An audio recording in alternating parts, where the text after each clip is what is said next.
क्या आपने कभी सोचा है कि इतने शक्तिशाली देवता अपने वाहन के रूप में किसी साधारण जानवर को क्यों चुनते हैं? क्या देवताओं के वाहन सिर्फ सवारी है या फिर वे ब्रह्मांड के गहरे रहस्यों को छुपाए बैठे हैं?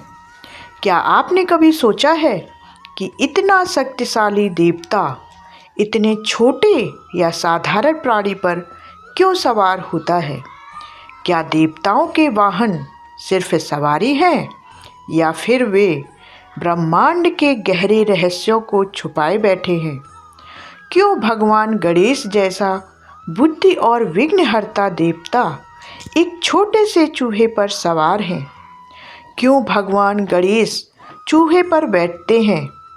चूहे मन का रहस्य कैसे खोलता है? क्यों पालनकर्ता भगवान विष्णु आकाश को चीरता हुआ उड़ने वाले गरुड़ को अपना वाहन बनाते हैं? क्यों विष्णु गरुड़ के साथ उड़ते हैं? गरुड़ अज्ञान का नाश कैसे करता है और क्यों शिव नंदी के बिना अधूरे हैं?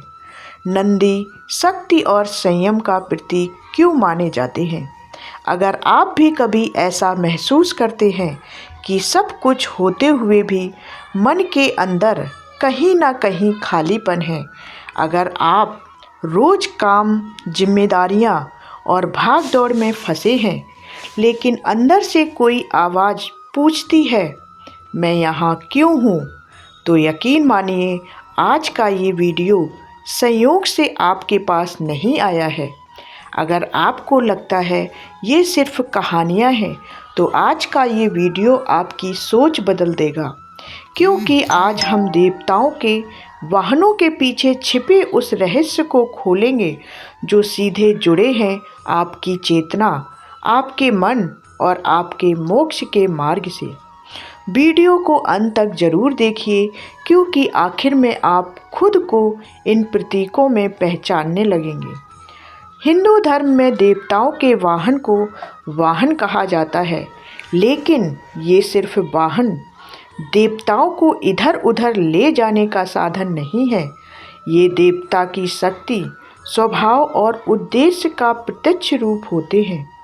जिस तरह आत्मा के बिना शरीर निष्क्रिय है, उसी तरह वाहन के बिना देवताओं की लीला अधूरी मानी जाती है। हर वाहन हमें बताता है कि ईश्वर किस शक्ति पर सवार होकर संसार को संचालित करते हैं। शायद आप भी उन लोगों में से एक हैं जो आगे बढ़ना चाहते हैं, लेकिन डर, शंका या अतीत की जंजीरों ने आपकी उड़ान रोक रखी है। आप जानते हैं कि आप इससे कहीं ज़्यादा कर सकते हैं, लेकिन मन बार बार नीचे खींच लेता है। गरुड़ की कहानी असल में आपकी ही कहानी है। अज्ञान से ऊपर उठने की इच्छा। भगवान विष्णु के वाहन गरुड़ को देखिए, एक विशाल, तेजस्वी और आकाश को चीर देने वाला पक्षी। गरुड़ सिर्फ गति और शक्ति का प्रतीक नहीं है, वह अज्ञान के नाश का प्रतीक है।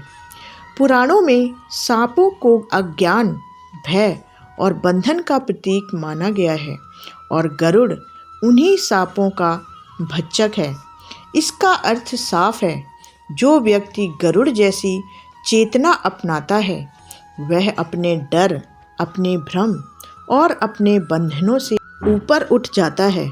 गरुड़ की उड़ान हमें याद दिलाती है कि मानव जीवन का उद्देश्य सिर्फ जमीन पर रेंगना नहीं, बल्कि चेतना की ऊंचाइयों तक उड़ान भरना है। अब आते हैं भगवान शिव के वाहन नंदी पर। अगर आपका जीवन अभी बहुत अस्थिर लग रहा है, कभी गुस्सा, कभी भ्रम, कभी इच्छाओं का बोझ है, तो हो सकता है आप नंदी के प्रतीक से जुड़े हों, क्योंकि नंदी हमें सिखाता है कि शक्ति का अर्थ शोर नहीं, बल्कि संयम और स्थिरता है। शायद आज आपको तेज दौड़ने की नहीं, ठहरने की ज़रूरत है। नंदी बैल है, शक्ति, स्थिरता और धैर्य का प्रतीक, लेकिन नंदी की सबसे बड़ी विशेषता उसकी निष्ठा है। वह शिव के सामने हमेशा शांत, स्थिर और समर्पित रहता है।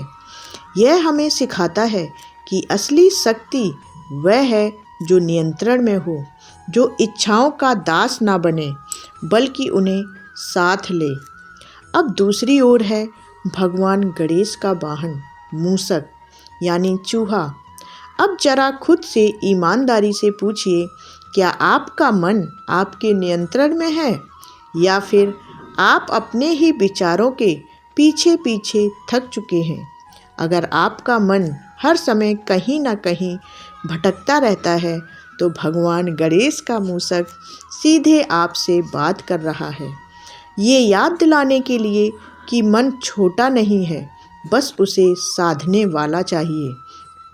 इतना छोटा, इतना साधारण, फिर भी इतना गहरा प्रतीक। मूषक मन का प्रतीक है जो हर जगह घुस जाता है, जो कभी शांत नहीं रहता। भगवान गणेश का मूषक पर सवार होना बताता है कि जिसने अपने मन को जीत लिया उसके लिए कोई बाधा बड़ी नहीं। हर देवी देवता का वाहन उसी की शक्ति का प्रतिबिंब होता है। माँ दुर्गा का सिंह या बाघ अन्याय के विरुद्ध निर्भय साहस का प्रतीक होता है। माँ सरस्वती का हंस सही और गलत में भेद करने की क्षमता रखता है। हंस दूध या और पानी को अलग कर सकता है और यही विवेक एक साधक को अज्ञान से ज्ञान की ओर ले जाता है। इसलिए जब आप वाहन को समझते हैं तो आप देवताओं को सिर्फ मूर्ति नहीं बल्कि जीवित दर्शन के रूप में समझने लगते हैं। आज के जीवन में इन प्रतीकों का अर्थ ये कहानियाँ बीते युगों की नहीं है, ये आज भी उतनी ही जीवित हैं। गरुड़ हमें कहता है ऊपर से उठो, नंदी कहता है स्थिर रहो, भटको मत। मूषक सिखाता है अपने मन पर नियंत्रण रखो। अब सवाल है, आप अपने जीवन के किस मोड़ पर हैं? आपको गरुड़ की उड़ान चाहिए या नंदी की स्थिरता या मूषक पर विजय? अगर आज के इस वीडियो ने आपको अपने भीतर झांकने पर मजबूर किया हो तो कमेंट में बताइए आपका पसंदीदा दिव्य वाहन कौन सा है और क्यों है। इस वीडियो को शेयर करें अपने दोस्तों और परिवार के लोगों के साथ, क्योंकि हो सकता है किसी और की आध्यात्मिक यात्रा की शुरुआत यहीं से हो। और याद रखिए, देवता सिर्फ मंदिरों में नहीं रहते, वे उन प्रतीकों में बसते हैं जो हमें जागने के लिए बुलाते हैं।